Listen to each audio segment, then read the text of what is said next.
And those of you online, please just put something in the chat so we know who you are that we've been connecting with in our hearts. And so under here is what I'm actually going to say. And I'd like to start with a brief prayer. Thank you for the privilege and honor of being with all these beautiful people. And may the words that come through me and the attitude and the love go forth in whatever way each person needs and go outward, that the energy may help all those who need, just as each of us in our prayers and positive thoughts are sending forth. Thank you. In the allness of spirit, amen. So one of my favorite stories, and a few of you may have heard this before, apologies, but it's a good one. The little girl was in one of those big churches with the stained glass windows all the way around, and she's walking around gazing at each one after the service while her parents are gabbing with people. And the minister comes up behind her and says, "So what do you think of those saints?" She looks for a minute, and she says, "I don't know what a saint is, but what I see is it's somebody who lets the light shine through." You know, we couldn't get the thing that's supposed to hook over my ear to stay. Glasses, hearing aids, the whole bit. So that's why I have a microphone.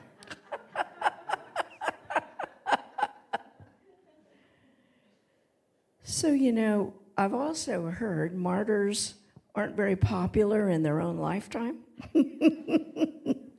But think about that.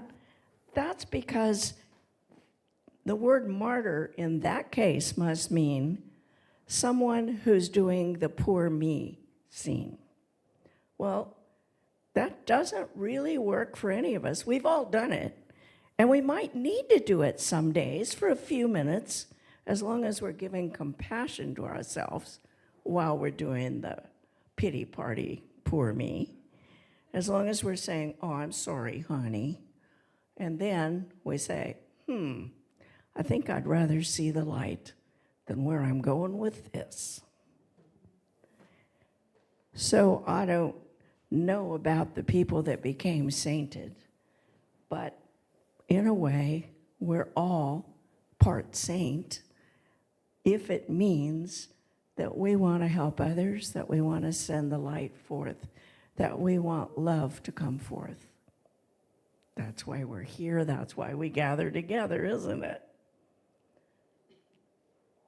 Well, how do we see the light in times that are hard to accept? In times like a lot of what's happening today, where a lot of people are suffering and more, and animals and earth, how do we see the light on the days it's easier to see the dark? Well, there are lots of ways. And that's part of why we came to earth, isn't it? To be able to see the light. Not just see what's wrong or unacceptable. When I first, my first profession was speech pathologist or speech therapist. And my job was to go to hospitals and convalescent hospitals and a few private homes, primarily through Medicare. Now, this was 1968 and 69 in LA. So I drove all over Los Angeles County, like 1,500 miles a month, I believe it was. And I worked with stroke patients. These were people who had experienced the unacceptable. At first, if a person wakes up and can't move one side and can't talk, if they could talk, they didn't call me, and can't talk, that would seem very unacceptable. I was only 21 and 22 at the time, but what I noticed right away was that the people, the patients, who wanted, believed, saw that they could do something, could get well, started improving. And the ones that were like, you could see them thinking, I'm just going to turn over and pretend that lady's not here because I had a stroke and nothing's going to work. And nothing worked. Now, I'm not saying every patient got their speech back, but some of them did get their light back, even those who wouldn't talk again, but found other ways to communicate. I remember one. Several of the convalescent hospitals were in the Jewish part of Los Angeles. So I had several that had people who had been refugees to the United States in their younger years. Now, those people had already been through hell.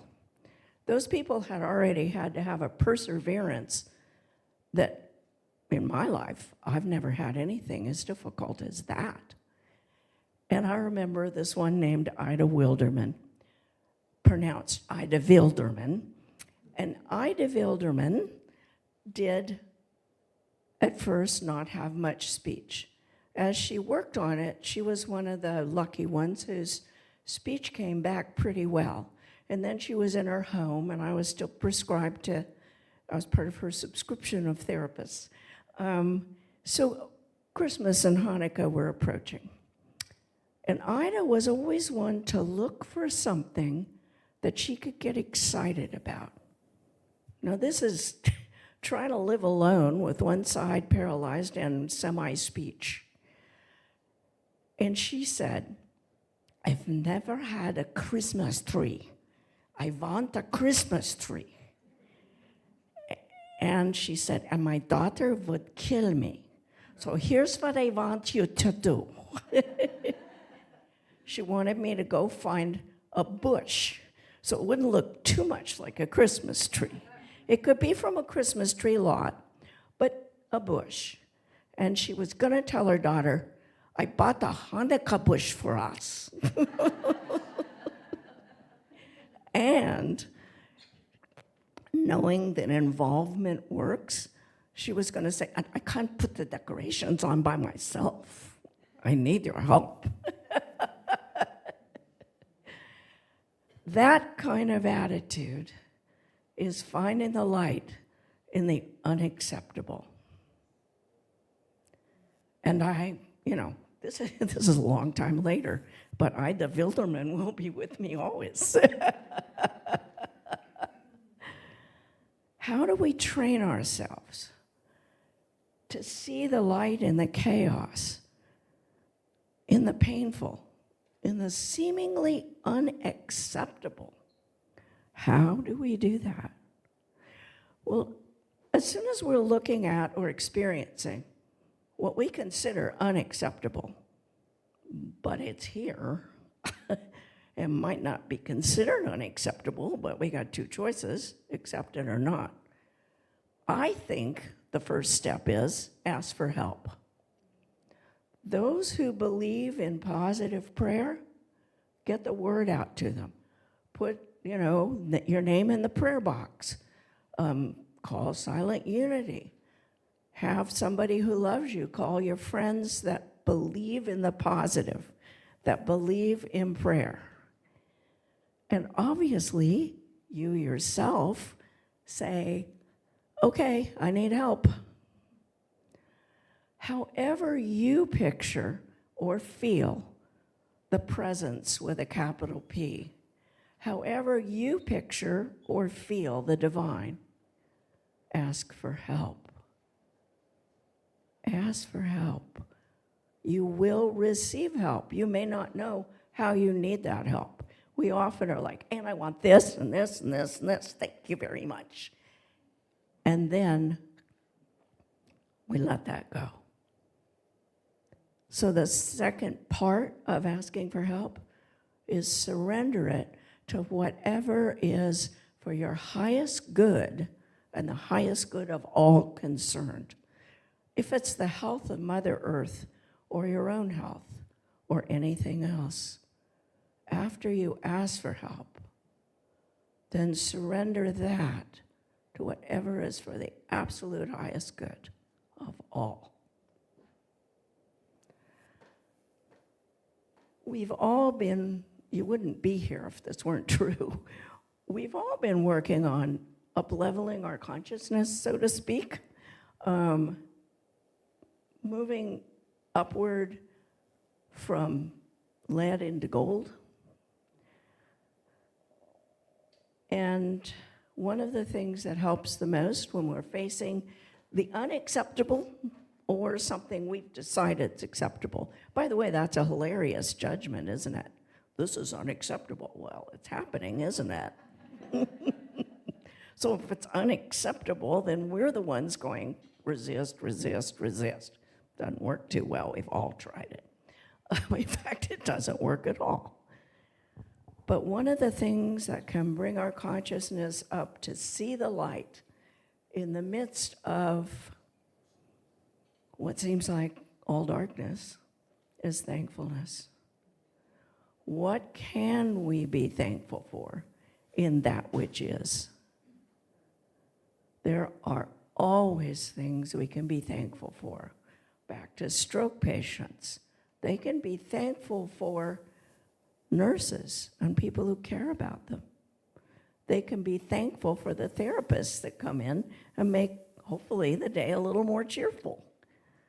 They can be thankful for the leaves dancing in the wind just outside the window. One of the most inspiring people I met, this was also 55, 60 years ago, was a woman who was 93 at the time. She was in like a home for people that needed some help. But it wasn't institutionalized. And she was very grateful for that. Now, she had lost all her hair by then, wore a wig when she went down the hall, but for those of us she knew well, she just went bald. The wig was over here.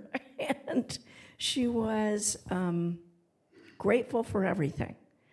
And as I sat there talking to her, the first time I met her, I wasn't there as a speech therapist. I was there as a friend's friend. Anyway, she looked at me and she said, "Do you see those leaves out the window? Do you see how every time the wind blows, they dance a little differently?" Well, that reminds me of a poem by Grace Noel Crowell. It's on page 118, and she reaches back, gets the book, and reads me the poem. I'm like, wow, I want to be like that at 93. Thank you very much. So looking for what to be thankful for helps us recognize the light. I mean, that is recognizing the light. Then the next step, I believe, is ask for guidance. Ask for guidance as to, okay, given what's happening that I'm not so thrilled with, what is mine to do? If it's to your own body, what do I need to do for it? And what is it that I am not supposed to do because it won't do any good? What instead can I do to be a happy person? What is mine to do to help Mother Earth? And what is mine to accept because I can't do something? Or what is mine to have a vision of the future that's really positive to help raise the vibrations of people's minds all over the world? By ourselves, no. But a whole lot of us all over the world, yeah, we can. So when we ask for guidance, what are our choices but also what's our homework about what we need to accept because can't fix that part.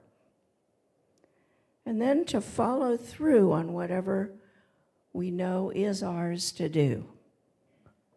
Persistence. To follow through on it with thankfulness. Affirm what you can do with light and spirit working through you. Also, years ago, Dave and I met a man named Bob who had something similar to Lou Gehrig's or ALS disease, where he was losing a few muscles of his body at a time. Eventually, his heart would stop because it's a muscle. At the point where we met him, he was in a wheelchair. He'd already lost use of his legs. But Bob was everybody's sunshine.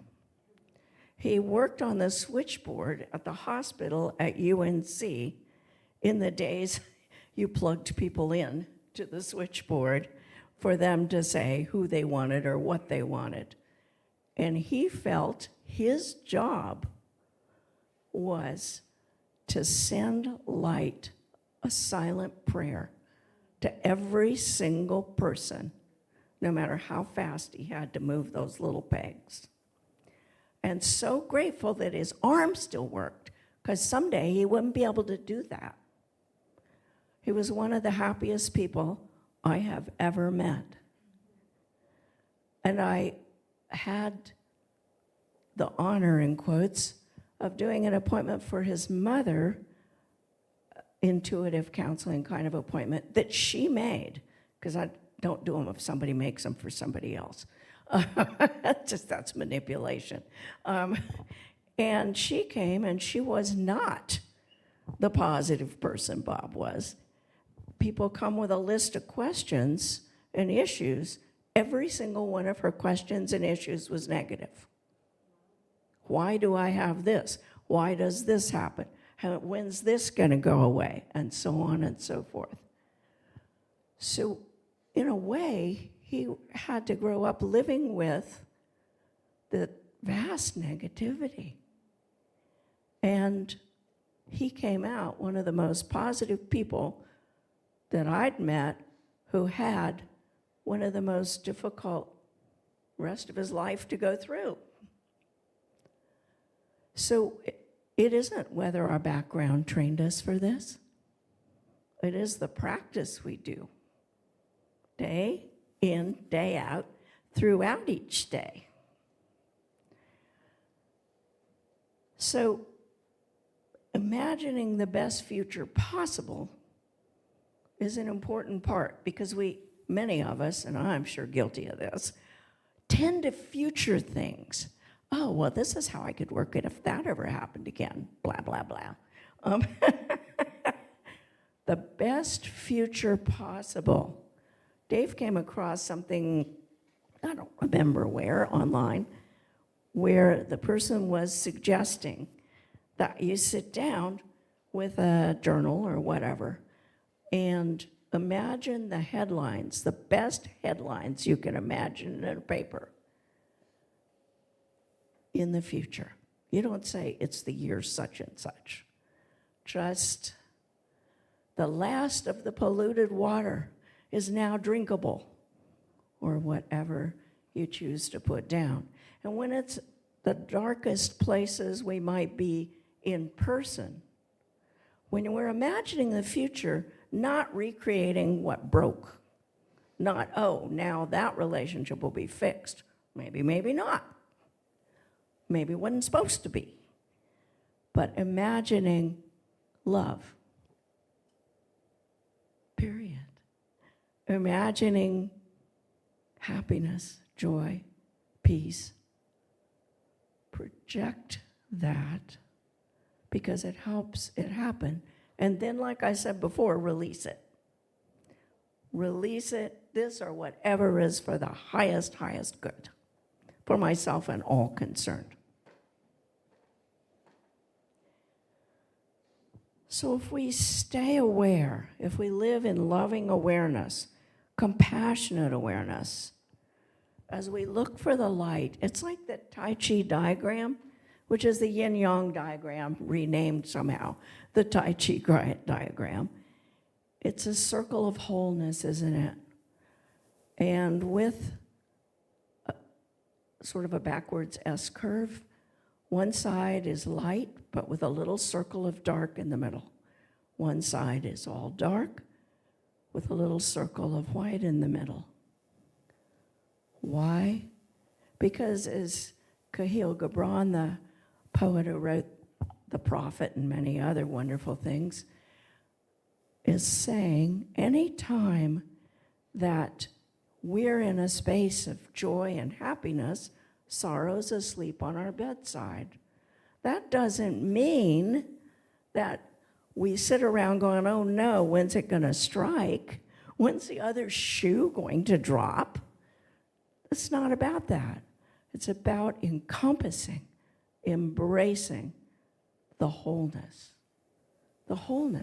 accepting. Buddha was pretty darn good at expressing, accepting what is, or suffering takes place. Jesus was really good. I'm using these absolutely with tongue-in-cheek, folks. Really good on both of those at expressing the miracle love is. The miracle love could do is healing. The miracle love could do is transformation. The miracle love could do when someone believed the light. So we have the option of knowing, yes, there are places that don't feel light-filled. And we are light. And we have options and power to use it for our own good and the good of everybody. So in conclusion, you guys are all light, we're all light, and we have lots of humanness. And that doesn't mean we're going to feel it all the time. It means sometimes we need our pity party for a while, and then we say, wait a minute, this isn't any fun. Let me try a different approach. So we ask for help. We ask what's mine to do. We go forward doing it, as all of you do, as all of you practice, whether you're online or in the room. This is part of what we know to be true, isn't it? So I conclude this with thank you for being the light beings you are. I feel honored to know you. I feel honored to stand up here reminding you of something you already know. I feel joyful that there are a lot of us on this planet who know there is a way, there is light, and who, in all the ways we know how, live it. I'm thankful for you. And as a, they said to put this afterwards, I have a follow-up class that starts this coming Wednesday. There's no more room in our living room. It's maxed out now. But there is still plenty of room online because Zoom lets you have up to 500 people online. I don't think I'll challenge that one. So it has a sliding scale. If you want to ask me about it afterward, it's on Zoom and in person.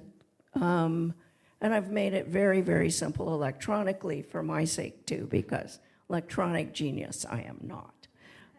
And if anybody still needs books, it's a follow-up to my memoir, which is sort of an instructional memoir about receiving guidance and living the light. And it'll be an hour and a half once a month, 5 times. And then I'm not gonna keep teaching it. It'll be available online later, but I have a very low sliding scale for taking it now. It'll probably be a little more later.